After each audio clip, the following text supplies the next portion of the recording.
Hello, folks. Come to come to my ear that some would like to find out about floating. Well, okay. First, I gotta say they call it floating ground, and a floating ground, a floating neutral, it can be misinterpreted. First thing is floating ground. The exact meaning of that is no ground. Like, okay, well, here, I'll show you. See this grinder here? It's got they call that double insulated tool. It's got a floating ground. Floating ground is just a two-prong plug. Nowadays, they used to be the same, just two small ones like this one, but now there's one side, it's the neutral side, is wider than the other side. Okay? That's the exact definition of a floating ground. Now, people may it's because there's many things in this, and people may misunderstand what they're talking about. First of all, I must say, a ground, believe it or not, is not to prevent you from getting a shock. A ground, okay, is to send stray voltage, induced voltage.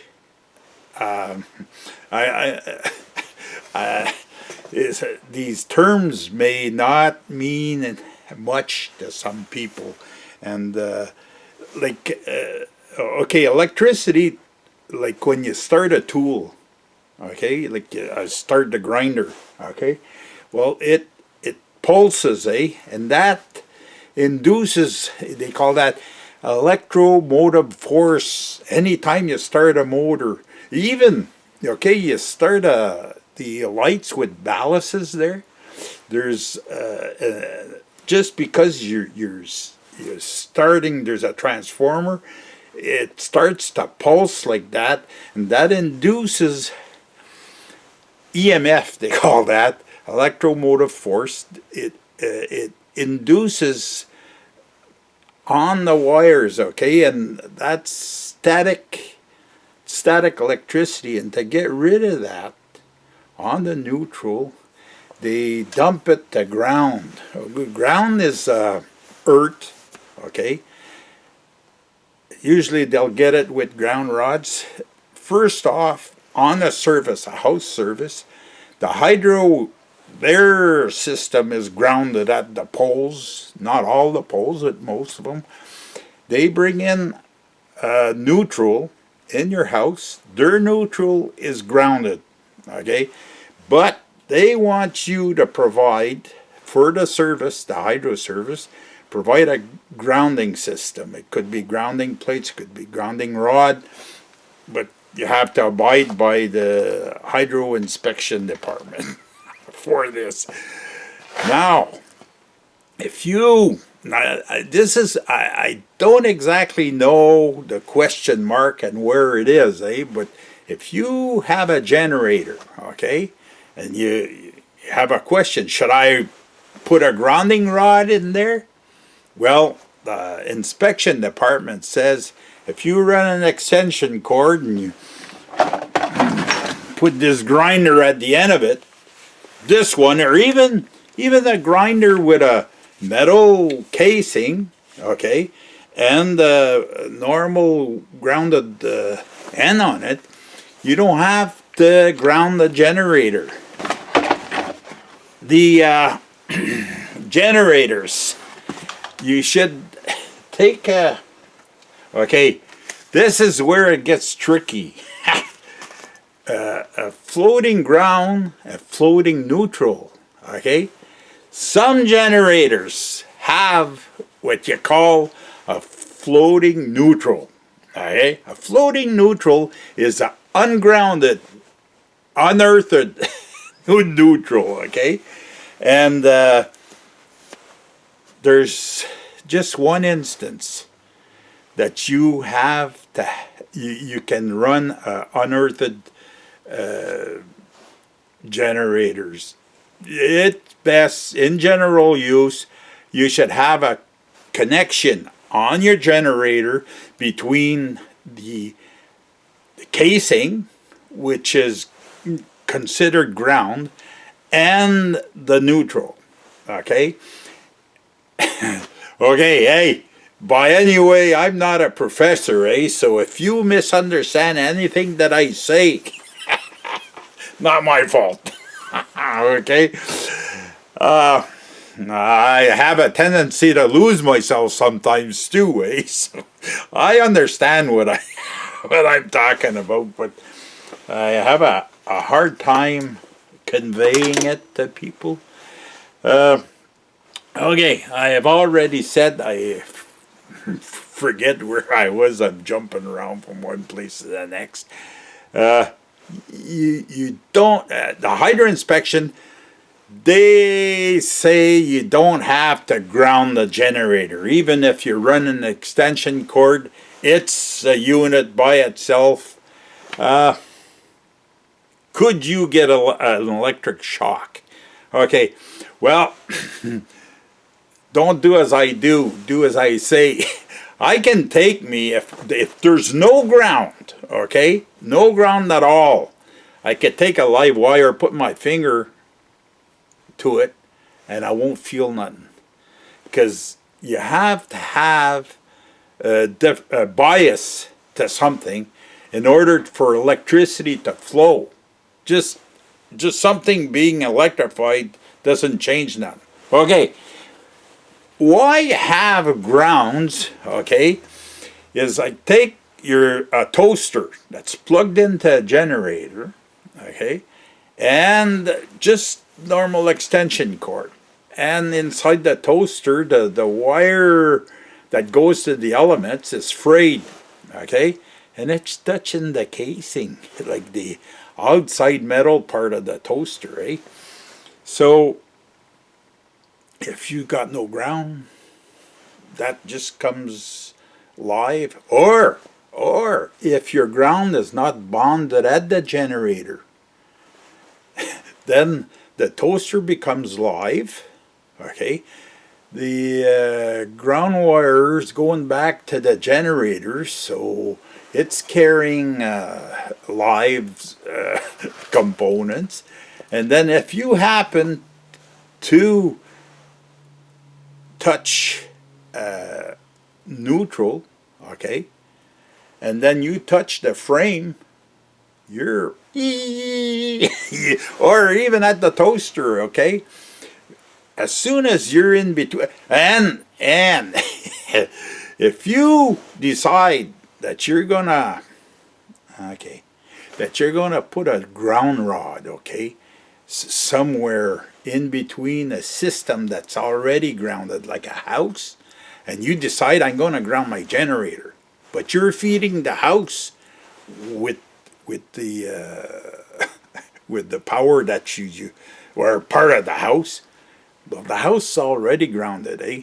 So the ground rod that you install, if there's leakage going back to that ground rod, it's the closest path to ground. If the leakage goes back to that ground rod, okay, because your generator's running, and then you touch something that's grounded in the house and your bare feet touching the, because it's like circles around the ground rod, and as you go further, it's less conductive, but close to it, more conductive.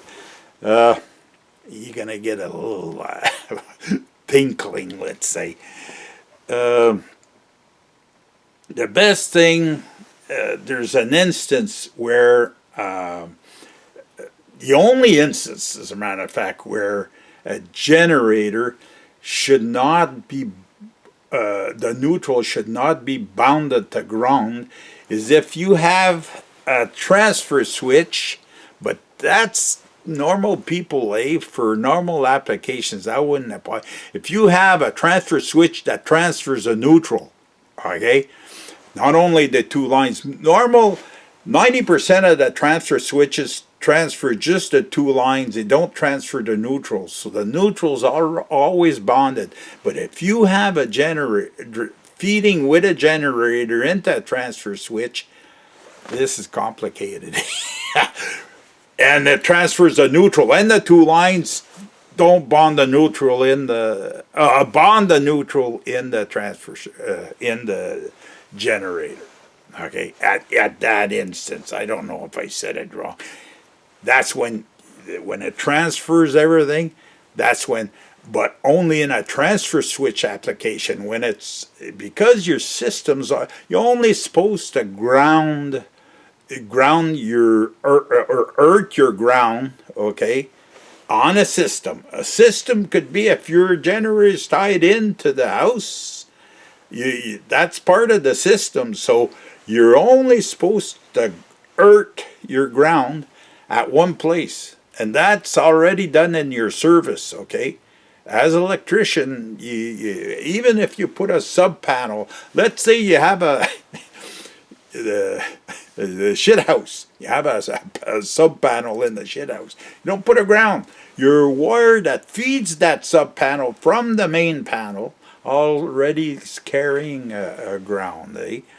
So you just keep a good ground. Make sure your grounds are all tight, and you just need. And the hydro department don't necessitate people, even if you're just running an extension cord, for instances where somebody would have a camp and their only source of power would be a generator, okay, and they have this little panel, well, then you could earth your generator. The first thing, make sure you're bonded, your neutral is bonded in the generator, okay? That's a jumper between the two. So if you have any stray voltage or anything, it'll go back to earth. Then you put a wire and you put a ground rod, and put a wire on the generator frame and a ground rod. Or you could have a temporary setup. If you take a generator out of the shed, you have a ground rod ready, and you just hook it up when you're going to use it. If it's a more or less a permanent setup at a camp or something like that. I'm just I made a little diagrams and everything, but it's so scribbly, and I have notes, but I can't even read them.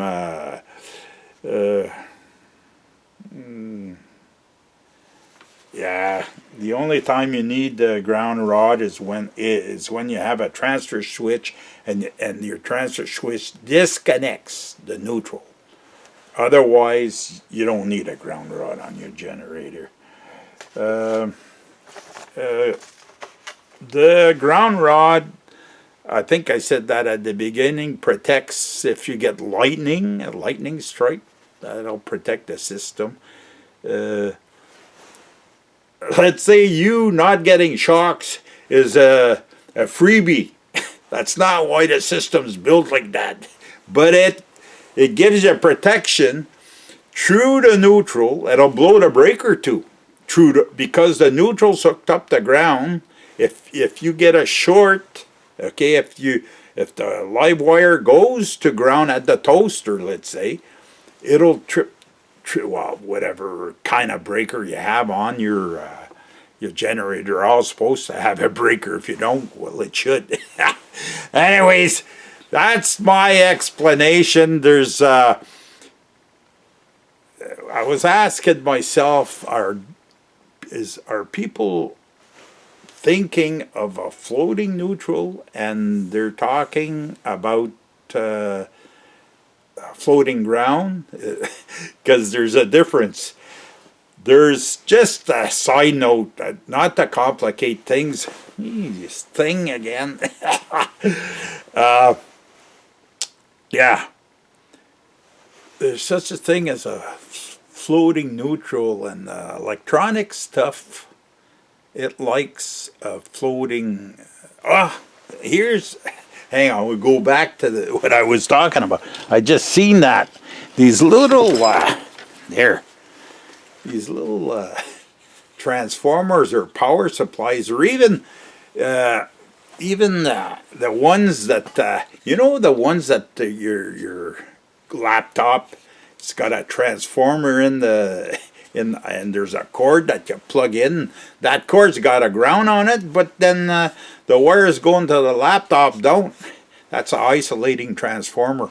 That's to keep all the static and all the funny stuff that the wires pick up, because there's a lot of EMF and static and dirty spikes, all sorts of stuff, and the windings keep that away from the electronic stuff. So these little transformers do that too, and I don't have one here. Where?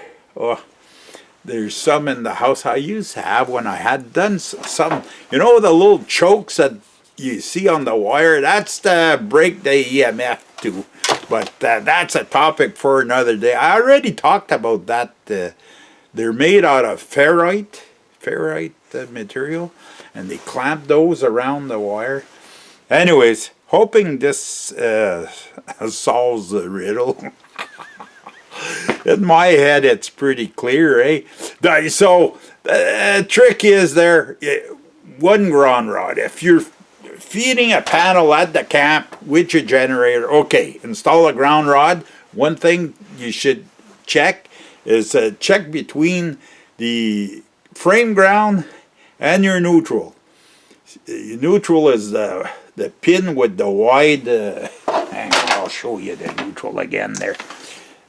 Okay, see this here? This one's wide and this one thin. This one's the neutral, the wide one. So check between the neutral, not when it's running, and the frame. If you have conductivity, that means it's grounded. It could be grounded on the inside of the generator where connections are. Could be grounded on your panel. You know, where all the plugs are, the breakers and everything. Anyways, if it's not bonded, okay, bond it. And then put a lug on the frame and put a chunk of wire and hook it up to the ground rod. It's the only instance where your generator, or at home, if you hook it up to a transfer switch, most of you won't get into that. Otherwise, you don't need a ground rod, if that's the question that's asked. Okay, I don't know if I covered it all. If not, well, you ask specific questions, and then we'll make a second video, and we'll try to attack it. Okay, folks, that's it for this one. That's a bologna sandwich for you. Questions, comments are welcome, and as usual, we'll see you in the next one.